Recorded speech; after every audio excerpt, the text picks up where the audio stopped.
আজকে রাতের ডিনারের মেনু হচ্ছে শাহি চিকেন বা হোয়াইট চিকেন, যেহেতু গ্রেভিটা হোয়াইট হবে। তোর জন্য এখানে আমি কাজু, পোস্ত আর চালমগজ পেস্ট করে নিয়েছি। এখানে গোটা গরম মশলা আর বনুকে দিয়ে এই কাসুরি মেথির এই পাতাটা নিয়েছি, বেশ ভালো লাগলো। একটা 10 টাকার কাসুরি মেথির প্যাক পাওয়া যায়। আর এখানে আছে চিকেনটাকে একটু হালকা ভেজে নেব আমি।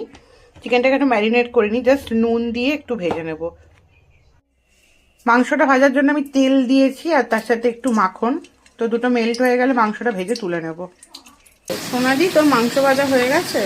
হ্যাঁ, হয়ে গেছে। দেখ, আজকে প্রায় 1 মাস পর আমি রান্না করছি। আমি এতদিন রান্না করতাম না, আমি এখানেও করতাম না, আমার শ্বশুর বাড়িতে আমার কিছু করতে হয় না, ওখানেও শাশুড়ি মা সব করে দেয়।